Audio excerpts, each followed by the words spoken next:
Et maintenant, on va quitter un petit peu les mafieux pour arriver dans la Real Twilight Zone. Et je sais que c'est important pour toi cette histoire parce qu'on est un peu dans la genèse des histoires à double tranchant. On y va tout de suite, c'est parti. The Real Twilight Zone.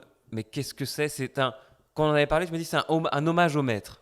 Pouvez-vous développer, s'il vous plaît? Oui, bah c'est le Twilight Zone, c'est une série donc qui a été diffusée au tout début des années 60 et qui a été écrite, pensée par un certain Rod Serling, donc qui est le showrunner, le scénariste principal de cette série. Et effectivement, c'est quelque chose moi qui m'a profondément marqué quand je l'ai vu enfant. C'est des faits extraordinaires. Donc effectivement, il y a quelque chose dans les histoires à double tranchant qui descendent de Ouais. ça, qui m'ont inspiré. Et donc voilà, c'est le parcours de ce Rod Serling, super scénariste américain, récompensé plein de fois par des Emmy Awards. Ça parle d'extraterrestres, de mort et de peur des années 1960 aux États-Unis, puisque maintenant on est encore aux États-Unis dans cette histoire-là, c'est ça? Alors, Rod Serling se demande, en fait, il en a marre d'avoir des sponsors, il en a marre d'avoir des publicitaires, et il veut parler de sujets de société. Il veut Ouais. parler du racisme, il veut parler de la société de consommation. Ouais. Il a tous ces grands sujets, et à chaque fois, il se fait retoquer ses scénarios, malgré tous les prix qu'il a gagnés, etc., malgré son talent. Et il vend une histoire qui est antimilitariste, et qui parle aussi de voyage dans le temps. Ouais, c'est énorme ça. Et du coup, il se dit, tiens, je vais trouver comment parler de la société actuelle par le biais du fantastique. Et donc, effectivement, quand il parle de la société de consommation, bah, il met, c'est une histoire sur des mannequins, par exemple, qui se rendent compte qu'ils sont que des mannequins, etc. Donc, il y a toujours ces métaphores-là qui sont absolument génialissimes, que vraiment j'essaye de penser comme ça quand je fais les histoires à double tranchant, que la métaphore, que le fait fantastique ne soit pas gratuit, qu'il soit au service de quelque chose. De ce qu'il y a derrière, ouais. C'est ça qui est cool. Il y a toujours un message derrière. C'est ça qui est Exactement. intéressant quand même. Ouais. Au-delà de la découverte, parce que moi, c'est ce que j'aime peut-être le plus, c'est les univers différents. Et c'est qu'en fait, tu passes d'un univers complètement différent à un autre, quoi. Tu passes d'Égypte, peut-être de Gévaudan. Mais c'est vrai qu'il y a ça aussi, il y a un message. C'est pas que gratuit. C'est pas que gratuit. T'as raison, c'est pas que gratuit. C'est pas que gratuit, des ouais. mystères et gratuit, quoi. Voilà, c'est Effectivement, ça. t'as raison. C'est ça, il y a quelque chose derrière. Et d'ailleurs, les contes, les légendes, etc., derrière ce fantastique-là, il y a toujours quelque chose qui se trame. C'est vrai. Et donc, dans cette histoire qui s'appelle The Real Twilight Zone, donc la vraie Twilight Zone, entre guillemets. Pour ceux qui sont un peu plus faibles en anglais. Voilà. Non, mais voilà, je m'amuse à. Donc, au début, on est sur vraiment l'histoire de Rod Serling, comment il vend ce projet à la CBS et comment il arrive à produire les premiers épisodes de The Twilight Zone. Et puis, dans son cabanon de jardin où il va écrire seul, etc., il y a une fenêtre qui donne sur. Alors, il pense qu'elle va donner sur son cabanon de jardin, mais non, comme dans la Twilight Zone, il y a quelque chose de bizarre qui se passe, il ouvre le cabanon et ça donne sur un désert. Un désert, ouais. Et donc il va rentrer, il va partir dans ce désert, on va partir avec lui dans cet autre monde. Donc l'idée c'était vraiment de faire un épisode donc sur la Twilight Zone, sur la genèse, mais qui ressemblerait à un épisode de la Oui, Twilight il y a Zone. du surréalisme, mais perturbante celle-là. Ouais, Moi, ouais. je trouve qu'elle m'a perturbé. Ouais. C'est parce que du coup, effectivement, il y avait un univers cohérent. Elle est cohérente aussi. Mais là, la fenêtre et tout, tu perds. Ouais, t'es un peu dans une zone un peu particulière. Exactement. Twilight Zone, ça a plusieurs définitions, mais une des définitions, c'est quand les pilotes d'avion n'arrivent plus à faire la distinction arrivent plus à voir l'horizon en fait au loin. Ah ouais, ok, Donc, entre le bleu de la mer et c'est le ça. du Et ciel. donc ça, Ah, ça ouais, devient, je savais ça pas. devient flou. En fait, c'est toutes ces zones grises, On apprend floues. plein de choses. On apprend plein de choses dans le livre aussi. Non, mais c'est vrai. En plus, je dis en rigolant. Mais on apprend plein de choses. Enfin, tu en parlais des Égyptiens. On apprend plein de choses sur les cultures parce que comme c'est tout à l'heure, il y a des choses qui sont vraies en fait. Il y a Oui, des c'est histoires, mais il y a c'est- plein de choses ouais. de faits vrais. Pour faire un bon fantastique, c'est exactement ce que faisait aussi Rod Serling, hein, évidemment, c'est un terreau très fort. Voilà, pour que votre plante pousse, entre guillemets, il faut que la terre soit très forte. Donc les dates sont justes, tout ça. Ouais. Et une fois qu'on a tout ça, que c'est bien ancré dans l'imaginaire du spectateur, on peut effectivement partir ailleurs. Et donc ce qui est assez génial dans la Twilight Zone, c'est que c'est complètement fantastique. Et en même temps, cette série, c'est mine de rien un documentaire sur les années 60 aux États-Unis. Oui, parce qu'il y a le message derrière, le côté antimilitariste, comme tu disais, On effectivement. parle de la bombe, on parle de toutes leurs peurs, de Ouais. toutes les envies de l'époque. On parle vraiment de cette époque, quoi. Ouais. Alors, en parlant d'époque, on va arriver dans la nôtre, puisqu'on Oui. arrive maintenant dans les années 2000 avec la prochaine histoire. Ma femme est un fantôme. Alors, on arrive, nouvelle histoire. Ma femme est un fantôme. Est-ce qu'on n'arrive pas un peu trop dans le perso, là, JC? Est-ce que c'est une métaphore C'est une métaphore. Attends, juste avant, tu nous disais, ouais, chaque chose ont un signe. Vraiment, quand j'écris, il y a des métaphores, ça veut dire quelque chose. Prochaine histoire, ma femme est un fantôme. Je te laisse développer. Oui, Peut-être qu'il se passe des choses. En tout cas, si je mets des choses effectivement personnelles dedans, c'est pas forcément fait exprès. Les biographes se pencheront sur ma vie et sur les histoires de ce que j'ai écrit. Voilà. Non, c'est un vrai fantôme pour le coup qui va visiter l'au-delà.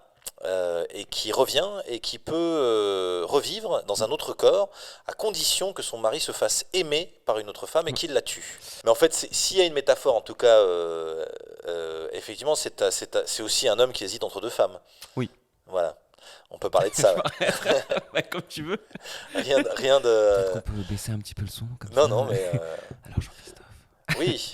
Oui, ça... Oui, non, effectivement, c'est une histoire de dilemme. De toute façon, c'est toujours comme ça. Oui. Les histoires à double tranchant. C'est Et il y a toujours des dilemmes. C'est toujours Vous des ne serez dilemmes. jamais reposé. C'est des histoires où on est actif aussi. Je pense que c'est important de le dire. On Ouais. est à la 6e histoire, un petit peu à la moitié. On Oui. fait un peu le bilan. C'est ça. Tu vois. Non, mais c'est vrai que quand tu les lis, tu n'es pas en train de. Bah, tu es toujours un petit peu actif quand tu lis, mais là, vraiment, comme on disait tout à l'heure, tu te poses des questions en fait. C'est à chaque fois des lectures où vraiment tu cherches des détails et tout ça. C'est pas comme quand on te raconte une histoire où tu es un petit peu passif. Là, vraiment, tu as une écoute, en tout cas une lecture qui, je trouve, est rendue encore plus intéressante par le fait que tu sais qu'il y a quand même une enquête et à la fin, tu vas devoir choisir en fait. Ouais, Donc pour choisir, il faut faire un choix éclairé. Ouais, c'est ça. Tu auras ça dans les mains. Effectivement, c'est aussi sur celle-ci une question morale Ouais. sur qui choisir, comment choisir, etc. Et puis c'est aussi une histoire où on s'amuse beaucoup parce que ce pauvre garçon va séduire une femme il a quand même sa fantôme à côté, sa femme fantôme, donc il drague une femme avec comme conseillère privilégiée sa femme à lui. Écoute, c'est cocasse. C'est cocasse, non, mais on le disait. Oui, Non, oui. c'est drôle, non, c'est vrai que c'est drôle. Il y a souvent des choses drôles dans le livre. Ça en fait partie. Oui, ça c'est une situation qui est assez difficile pour lui. Voilà, plus un médecin qui le poursuit, qui est persuadé qu'il est fou, alors qu'il n'est pas fou. Il voit un fantôme. Il y a juste un fantôme avec lui, c'est tout. C'est vrai que les gens jugent vite. Voilà, et effectivement, c'est une histoire sur l'amour et la mort, quoi. Deux grands thèmes. Tu m'as expliqué que c'était une histoire que tu voulais monter en film, mais qui était trop complexe. Alors c'est une histoire alors déjà je l'ai fait au théâtre, cette histoire. Ouais, okay. On l'a fait au théâtre. Ça s'appelait On ne badine pas avec la mort à l'époque. Et puis effectivement après je voulais en faire un film. C'était très compliqué et une des genèses des histoires à double tranchant, c'est qu'effectivement, moi j'ai beaucoup d'histoires dans mes tiroirs, beaucoup d'histoires dans la tête, et qu'un film c'est très long, je crois que c'est 7 ans le premier long métrage en moyenne, quelque chose comme ça, et je me suis dit, oula. J'avais 5 moi. Ouais. Encore plus long. Ouais, je crois que c'est peut-être 5 le premier, 7 le deuxième, un truc comme ça, donc t'en as fait 2, ça fait 12 ans c'est écoulé. Wow. Et donc je me suis dit, moi comme j'ai j'ai 300 histoires comme ça, je vais passer par un autre média, ouais. Voilà, je vais les raconter, ça ira plus vite. Et puis j'avais pris les gens vont choisir la fin. Voilà, ça ira encore plus vite. Voilà. Et les gens vont écrire l'histoire. Quelle efficacité. Voilà. Et du coup, ce format où j'ai gardé le meilleur des dialogues, les dialogues les plus effrayants ou les plus cocasses, etc. Et puis après, on peut aller assez vite pour raconter certains faits, beaucoup plus rapidement que dans un film. Ouais. Et puis l'avantage aussi, c'est de se balader dans les époques, parce qu'il y a des films qui seraient immontables en France, ne serait-ce par la culture. Voilà. Celui-ci, cette histoire-là, elle se passe à New York, donc pourquoi aller tourner à New York, etc. Donc là, du coup, je peux tout me permettre. C'est une bonne façon de faire vivre ces histoires. Voilà. Et quand je pensais long métrage, déjà je les lisais aux gens. Donc il y avait déjà ce rapport-là direct avec les mots c'est drôle, c'est intéressant. Qui était là. Voilà. Et d'ailleurs, je lance un appel, mais c'est un concept, les histoires à double tranchant.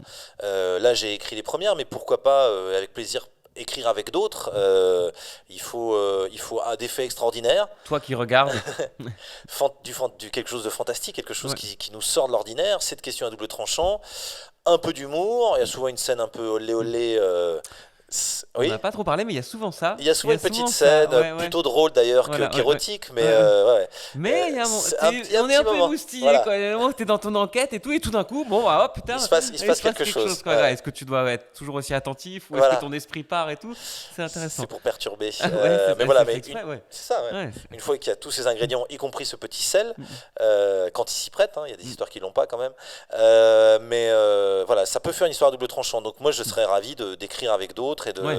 et de continuer ce concept. Mm, mm, Et justement, tout ce qui est immontable mm. en termes de cinématographique, Ouais. c'est-à-dire vous voulez partir loin dans l'espace Mm. ou dans une civilisation antique, etc. Et ce serait des millions et des millions de dollars pour ça, et Mm. ben on peut le faire à moindre coût, on peut le faire vivre au spectateur Oui. et le faire lire au spectateur. Oui, et le faire vivre pendant le spectacle, où tu n'es pas tout seul d'ailleurs sur scène, peut-être parler de ça aussi. Alors oui, on peut, alors sur les spectacles, effectivement, on est maintenant trois principaux, d'autres qui gravitent aussi Mm. autour. Mais oui, j'ai une comédienne avec Mm. moi qui s'appelle Magali Godot, qui lit une partie des histoires, et un musicien principal, Jérôme Farrugia, qui accompagne la plupart des histoires. Donc ça donne une dimension, je vous invite vraiment à venir pendant ces spectacles, parce que à la fin, donc tu choisis, tu changes de pièce, et effectivement, quand Jean-Christophe te les raconte, il y a un côté conte, je trouve, qui est encore plus Oui, appuyé. c'est ça. Et enfin, les deux expériences sont intéressantes. Je Ouais, trouve que quand ouais. tu es sur ton canapé, tu as plus le temps de choper des détails que tu n'as pas le temps de choper quand tu es en spectacle. Et là, c'est plus facile de voir l'autre réponse. Ça, moi, à chaque fois, je suis curieux. Et quand tu es en spectacle, bon, bah voilà, il y a le côté spectacle, la musique, l'autre comédienne. Donc, c'est c'est une autre façon de l'aborder. Exactement. Alors, ce que certains font, que j'ai trouvé très chouette, Mm. c'est qu'ils prennent le livre et qu'ils le lisent à leurs proches. Par exemple, pendant un apéro, Ah, ils font Ma femme est c'est un un jeu en fantôme. fait. Ouais, Ah ouais. ouais, tu pourrais faire un jeu. Ouais, pas Et mal. ils le lisent à d'autres. Et j'ai aussi quelque chose d'assez émouvant, un mari qui l'a lu en entier à sa femme malvoyante, D'accord. qui a lu Ah, tout le livre avec les choix. Et ouais. effectivement, c'est pensé pour être compté, c'est pensé pour être lu. Donc que ce soit Mm. dans votre tête ou pas, mais vous Ouais. pouvez prendre cette voix de conteur, etc. Et de raconter ce plaisir de raconter ces histoires. Ah, on peut être Jean-Christophe, On le peut être conteur. Jean-Christophe ou Magali Ou Magali. Ouais. Grâce le à temps ce d'une histoire. le Ouais. temps d'une histoire. Donc voilà, on était sur une histoire de. C'est plus une histoire de couple que de fantôme au Oui, final. oui, tout à fait. Voilà. Et à la fin, il va falloir, comme d'habitude, faire un choix moral pour décider de quelle fin vous voulez.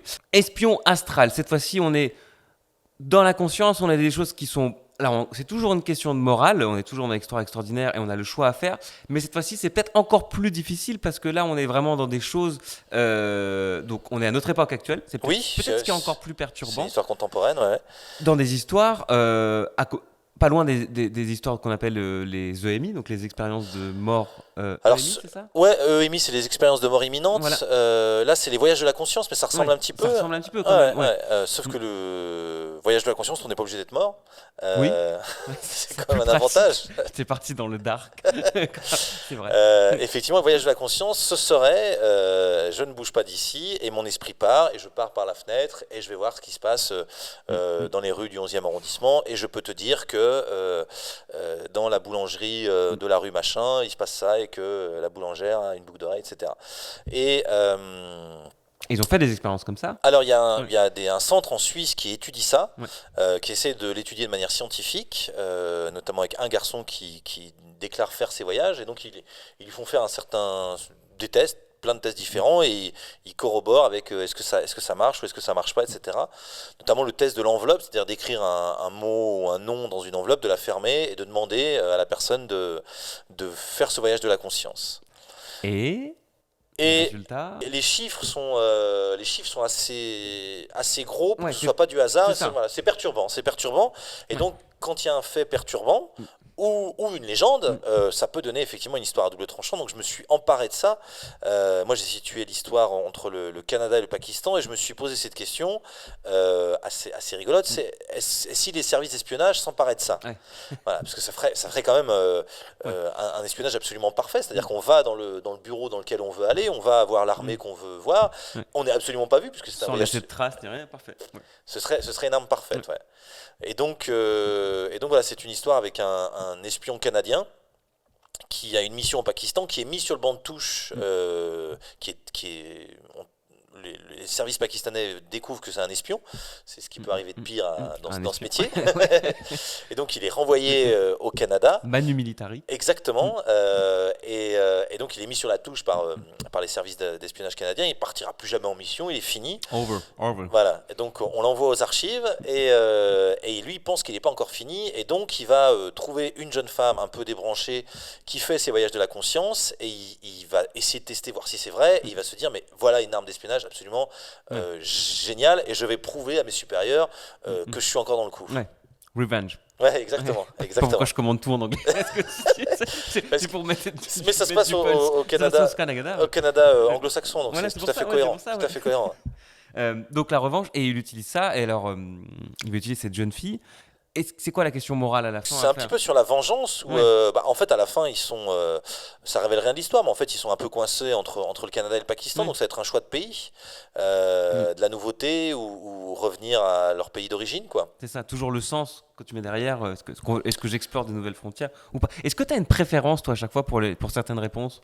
Où tu dis, tiens, je préférais que ça soit cette fin, tu as forcément une préférence? Oui, j'ai des préférences, ouais. Souvent, j'aime bien que ça se termine bien parce que j'aime bien mes personnages, Ouais. mais pas tout le temps. Il y a des fois, je trouve que c'est plus logique ou que c'est mieux que ça se termine mal, mais ouais. Oui. Et on peut se faire piéger. Moi, je me rappelle, en spectacle, où Ouais. j'avais fait un choix qui me semblait le plus positif et tout le monde, ça finit bien. Sauf qu'il y avait un détail que j'avais oublié. Et en fait, à cause de cette décision que je pensais être la bonne, tout le monde mourait. C'est très souvent contre-intuitif. Voilà, c'est ça. Voilà. Et l'enfer est pavé de bonnes intentions. Ouais. Donc, il faut vraiment C'est le deuxième réfléchir. titre d'ailleurs. C'est l'enfer. Non, faites attention à vos choix. Non, mais c'est vrai que c'est important de le dire pour les gens qui vont jouer, parce que c'est un peu un jeu aussi. Oui, c'est totalement un jeu. C'est Ouais. totalement un jeu. Ouais. Attention à vos choix. C'est effectivement des fois contre-intuitif. Des fois pas. Ah, c'est gala. Ouais. Non, mais ouais. Et c'est parti pour Aïda et les jeans. Une histoire qu'on lit pas tout seul le soir. Non, c'est une histoire qui fait un petit peu peur. Il y a toujours ce côté fantastique. Et effectivement, on est plongé dans ce monde que j'ai découvert aussi. Donc l'idée, c'est toujours de se mettre dans d'autres cultures, dans d'autres façons de... C'est un voyage en fait. C'est un voyage, voilà. Et donc les jeans, donc c'est un monde parallèle au nôtre. Il y a les jeans, il y en a qui sont croyants, il y en a qui sont incroyants, et il y en a qui sont maléfiques. Ouais. Et donc parmi ces jeans maléfiques, on peut faire du mal aux humains, surtout s'ils sont... Il y a beaucoup d'histoires, notamment au Maroc, de sorcellerie, Ouais. donc de gens qui appelleraient les djinns pour vous faire du mal. Oui. Et donc là, on va suivre une jeune femme qui s'appelle Aïda, qui est une chanteuse, qui chante pour les mariages, et donc qui est appelée pour un grand mariage d'une grande famille, quelque chose d'assez fastueux. Et le mariage va partir en cacahuète, et puisque petit à petit les choses ne vont pas bien, et on rentre dans le fantastique, et elle est en fait un mariage de jeans. Donc ce qui est jamais une bonne idée. Ce qui est jamais une bonne idée. C'était pas la commande de base. Voilà. Et donc elle a aussi ses frères et ses sœurs qui jouent avec elle dans le groupe. Elle a d'autres musiciens. Ouais, il y a des enjeux, il y a sa famille. Exactement. Ouais. Et elle va essayer de se sortir de ce mauvais pas, comme elle peut. Voilà. Donc c'est une histoire qui se passe maintenant. Si vous allez sur YouTube, vous trouverez des témoignages de gens qui vous parlent de ces jeans Ouais. face caméra et qui vous racontent des histoires. Effectivement, des histoires qui vaut mieux regarder le matin, Ouais. parce qu'elles font un petit peu peur de ces expériences Ouais, avec d'esprit comme ça, voilà, maléfique. avec Ouais. ces êtres. Voilà, donc là, c'était passionnant de se plonger dedans et d'imaginer cette histoire. J'ai repris un peu l'effet c'était au Koweït, où il y avait effectivement cette légende qu'une chanteuse assez célèbre avait assisté à un mariage de jeans. Et quoi, elle avait disparu Alors non, après elle avait arrêté sa carrière, enfin, les faits sont pas clairs. Il y avait une série qui avait été faite aussi sur cet épisode. Mais voilà, ce petit changement, tout va bien, puis après il y a quelque chose qui est un peu bizarre, puis quelque chose qui est un peu bizarre, etc. Puis à la fin, c'est trop chelou. Voilà, c'est trop chelou, et effectivement, ouais, à lire, voilà, vous la lisez quand vous voulez. Moi, je la relisais je la relisais le matin aussi. Voilà, Ouais. c'est ça. Je flippais un petit peu quand même. Voilà, Mais voilà. pas serein non plus, quoi. Non, parce qu'il y a, voilà. Alors, je vous place juste le cadre de la fin. On est dans le désert, il y a un van. Est-ce qu'il faut monter dedans ou pas? C'est ça. C'est ça. Ouais. C'est un petit peu la question morale. Sauf que, comme vous n'avez pas lu l'histoire, vous n'avez aucune idée des personnages, donc vous ne pouvez pas répondre. Donc ça n'a pas beaucoup avancé. Mais c'est une histoire qui finit dans le désert. Et cette fois-ci, maintenant, on va partir sur la prochaine histoire. On va quitter notre époque contemporaine pour se déplacer gentiment temporellement pour partir dans le futur, puisque la prochaine histoire est dans le futur